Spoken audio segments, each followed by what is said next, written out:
Du nouveau à Fungoromé, plus question de pleurer avec le problème du logement, divertissement et détente. Papa, maman, homme d'affaires, businessaire, chef ambitieux, découvrez le luxe, confort à leur apogée. Au TTS Hotel. Votre séjour idéal vous attend. Plongez dans une expérience unique où élégance et détente se rencontrent, que vous soyez en voyage d'affaires ou en vacances. Les TTS Hotel vous offrent un service d'exception dans un cadre raffiné. Nous vous proposons comme service des chambres spacieuses et modernes conçues pour votre bien-être au bon prix. Un espace luxueux, une relax totale.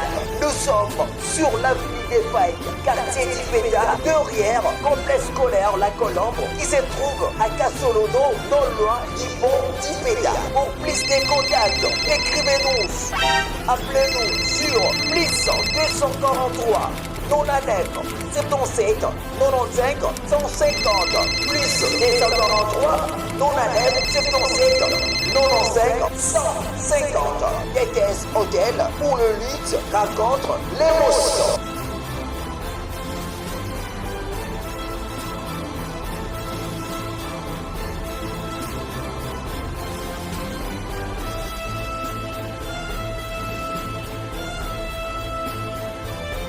Ce journal vous est proposé par TTS Hotel.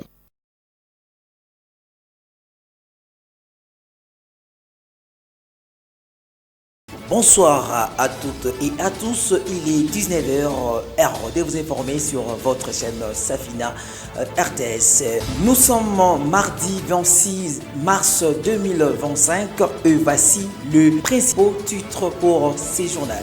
Désormais, la RDC a un ambassadeur de bonne volonté pour l'alimentation et sécurité alimentaire. De la commune de Fungoromé, l'honorable Aline Makano Chilombo a reçu les hommes dédiés de sa juridiction pour en parler de la situation. Merci et bienvenue. Le vice-gouverneur du Lualaba a lancé ce mardi 25 mars la clôture du projet de renforcement de la gestion urbaine au nom de la gouverneure de la province. Cette activité a mis en lumière l'engagement et de l'ambassadeur de la France dans le développement durable de villes congolais des services techniques urbains. On suit les reportages. Le vice-gouverneur du Lualaba, Clément Moufundi Karl, a au nom de la gouverneure Fifi Masuka Saini procédé ce mardi 25 mars au lancement officiel de la clôture du projet de renforcement de la gestion urbaine dans le Lualaba. Plusieurs allocutions ont été prononcées à cette occasion. La directrice Pays Expertise France a salué l'engagement et le leadership permanent de la chef de l'exécutif provincial pour la mise en œuvre du projet Régule visant à contribuer au renforcement des capacités des services étatiques urbains. Avant tout, permettez-moi de commencer par exprimer ma profonde gratitude à Madame la gouverneure qui a été à l'initiative de la conception de ce projet.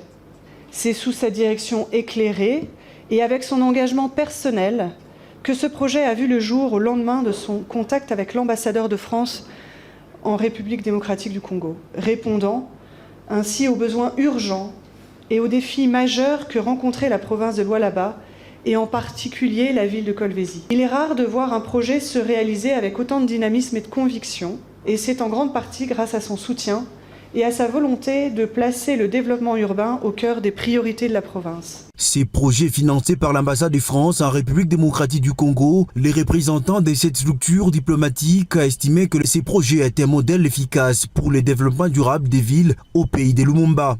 Pour lui, cette formation a permis de mettre en place des outils de planification et de gestion urbaine pour prévenir d'éventuels défis dans les domaines de l'aménagement du territoire ainsi que les plans locaux d'aménagement.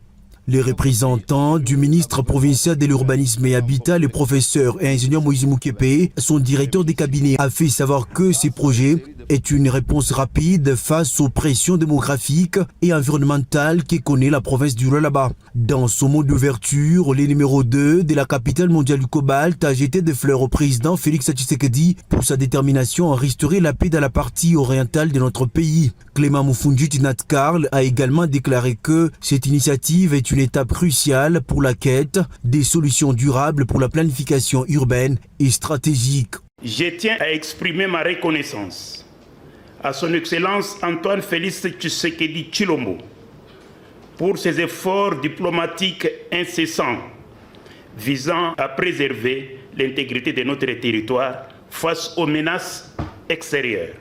Notre ville de Kolwezi est confrontée à des défis environnementaux et fonciers complexes dus à l'activité minière.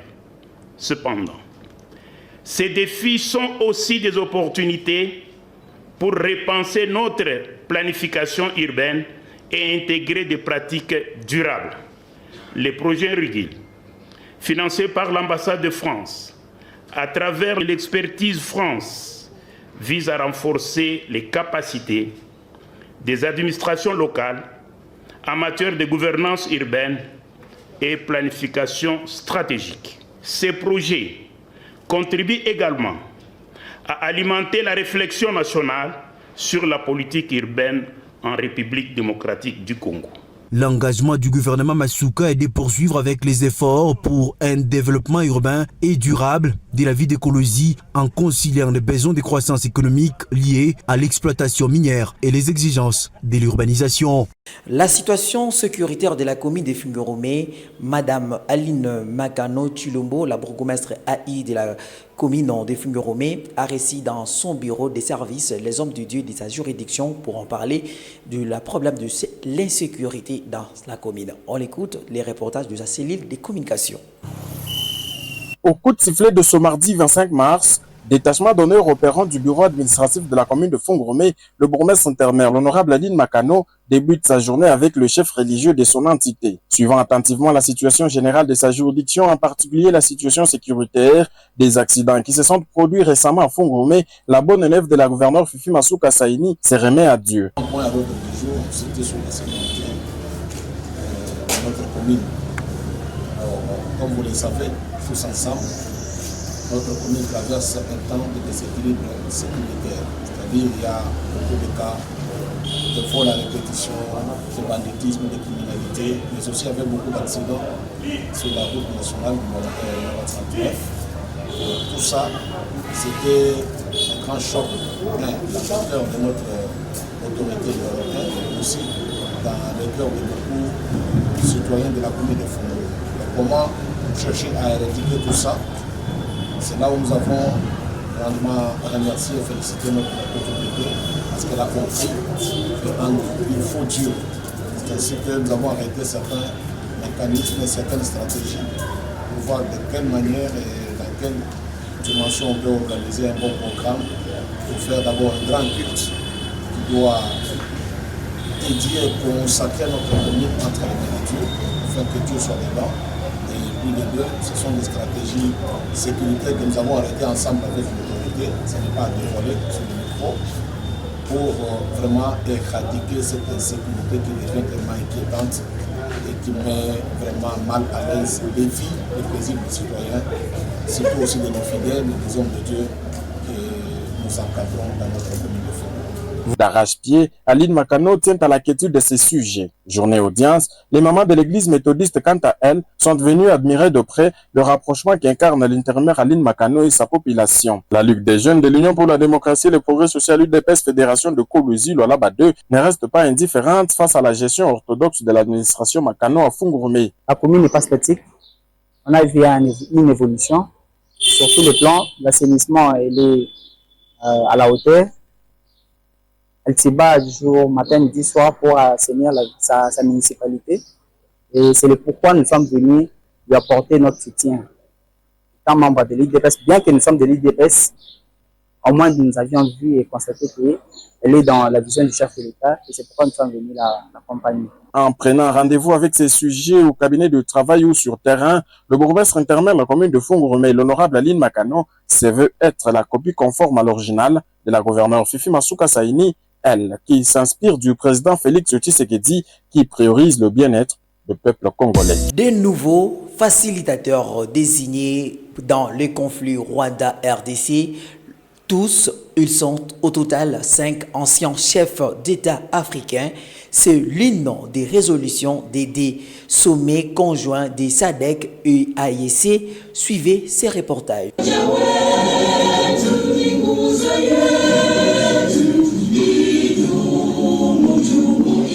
À partir de son bureau de la Cité de l'Union africaine, le président de la République Félix Antoine Tshisekedi Tshilombo a pris part ce lundi 24 mars 2025 par visioconférence au deuxième sommet conjoint de chefs d'État et de gouvernement de la Communauté de développement de l'Afrique australe SADC et ceux de la Communauté de l'Afrique de l'Est EAC. Cette réunion de haut niveau sur la situation sécuritaire dans la partie orientale de la République démocratique du Congo qui intervient après celle de ministres des Affaires étrangères de deux organisations le 17 mars dernier a décidé de la nomination de 5 anciens chefs d'État comme facilitateurs dans la crise qui secoue l'Est de la RDC. Il s'agit de Olusegun Obasanjo, ancien président du Nigeria, Uhuru Kenyatta, ancien président du Kenya, Galema Motlante, ancien président de l'Afrique du Sud, Catherine Samba-Panza, ancienne présidente de la République centrafricaine et Saleh Work, ancien président de l'Éthiopie. Selon le communiqué final de cette réunion virtuelle, le choix de ces personnalités a été fait sur base des critères de genre, de représentation régionale et linguistique. Ce groupe de facilitateurs désignera à son tour un médiateur qui va remplacer le président angolais Joao Lourenço, à qui le chef de l'État Félix Tshisekedi a rendu hommage parce qu'il a supporté avec courage et constance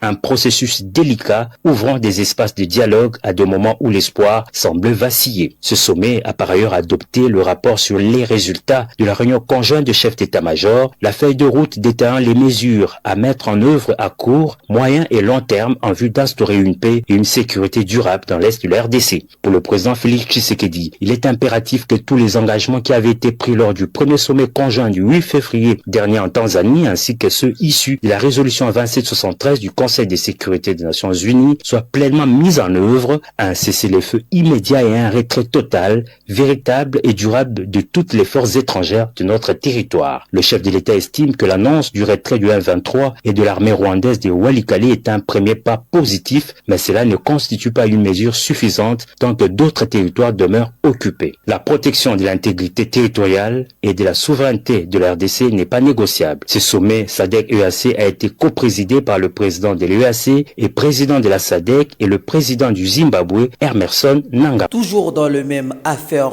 RDC-Rwanda, poursuite judiciaire, la RDC contre le Rwanda, le pays agresseur, le vice-ministre de la Justice, maître Samuel Mbemba Kabuya, a tenu un point de presse au palais de la justice, objectif d'expliquer les différents procès en cours contre le Rwanda. On suit ces reportages de nos confrères de la RTC. De presse, Maître Samuel Mbemba Kabuya, vice-ministre de la Justice et contentieux international, a rappelé l'objectif poursuivi dans ces procès contre le Rwanda au niveau de la Cour pénale internationale. Notre rappel de ce jour consiste à dire à nos compatriotes de Goma, Bukavu, des territoires occupés, que non seulement nous ne les avons pas oubliés, mais le gouvernement continue à travailler d'arrache-pied selon les instructions de son Excellence, Monsieur le Président de la République, chef de l'État, de notre chef du gouvernement, de relayer au maximum l'adresse du procureur général de la CPI que voici: otplINK.icc-cpi.int. Cette adresse ou ce lien Internet doit être présent dans l'esprit de chaque Congolais et de chaque personne qui a des informations à transmettre à la justice pénale internationale. Samuel Mbemba a précisé que les affaires ont été initiées par la RDC. Le moment viendra où les preuves seront présentées dans les formes requises. Direction à Kasaï, précisément à Chikapa, pour faire voir l'évolution du travail de la route nationale numéro 1, tronçon Chikapa-Kalebo. Les précisions dans ces reportages. Le gouverneur de province, Maître Crispo Mukendi Bukasa, inspecte l'évolution des travaux de la sauvegarde de la RN1, tronçon Chikapa-Kamwesha, dans le village Ngalachondo et Mukengebidoya, mais aussi la construction de la RN1, tronçon Kamwesha-Kalebo. Sur place, l'autorité provinciale a assisté aux travaux de remblayement de Béravin qui menacent de couper en deux la route avant de passer au terrassement. L'exécutif provincial se rendit à Kamwesha où il a visité l'évolution de travaux de la route nationale numéro 1, tronçon Kamwesha-Kalebo, travaux exécutés par la société arabe Contractor. Le gouverneur a constaté les progrès de travaux et les nouveaux ponts en construction sur la rivière Kalebo. Pour boucler sa mission, le chef de l'exécutif provincial s'est entretenu avec les responsables de la société Arabe Contractor, le bureau technique de contrôle, l'agence congolaise de grands travaux et l'office de route afin d'avoir les assurances sur la continuité et l'achèvement de travaux dans un bref délai. Devant la presse, l'ingénieur Hazan Abola, chef de mission, donne ses impressions après la visite du gouverneur. Nous, on a fait ce que vous avez vu là, c'est le projet qui est recouvert par le revêtement. Ce qui reste encore la partie interne jusqu'au PK 40. Après, le budget n'a pas pris en charge ce qui est après. C'est encore un... Désormais, la RDC a un ambassadeur de bonne volonté pour l'agriculture et sécurité alimentaire. Il s'agit ici de Cédric Bakambou, désigné par le ministre d'État, ministre de l'Agriculture, Grégory. L'idée est de faire la promotion de l'agriculture et chercher des financements dans le domaine de l'agriculture. On écoute ces reportages de la RTNC. Il a été désigné par le ministre d'État de l'Agriculture et Sécurité Alimentaire, Grégoire Mouchaïl Moutombe, à prêcher l'agriculture à travers le slogan Tozongela Bilanga pour mettre fin aux importations dont la RDC est tributaire à plus de 3 milliards de dollars américains. L'international footballeur Cédric Bakambou s'habituera désormais à son nouveau titre d'ambassadeur de bonne volonté pour l'agriculture et la sécurité alimentaire. Le commandant de l'armée verte, Grégoire Mouchaïl Moutombe, en le désignant, a besoin d'au moins 5 millions de Congolais qui se professionnalisent dans l'agriculture. Notre objectif en choisissant un ambassadeur de l'agriculture, c'est de voir comment nous pouvons sensibiliser la population. Nous avons la terre. Il suffit seulement de 5 millions de Congolais qui se professionnalisent dans l'agriculture. Et c'est fini. Nous allons nourrir les Congolais et nous nourrirons l'Afrique. Au-delà de son nouveau titre d'ambassadeur, Cédric Bakambou reste partenaire important du ministère de l'Agriculture. Après avoir mis la main sur le panier agricole congolais, Cédric Bakambou, qui dispose d'un vaste projet agricole dans la province du Congo central, a accepté cet engagement. 2019 ou 2018, la première fois que j'ai rencontré donc son Excellence, Monsieur le Président de la République, Félix Tshilombo, et il m'a dit ceci: n'oublie pas ton pays et viens investir en... C'est tout pour ce journal, mesdames et messieurs. Je vous souhaite une excellente soirée sur votre chaîne Safina RTS.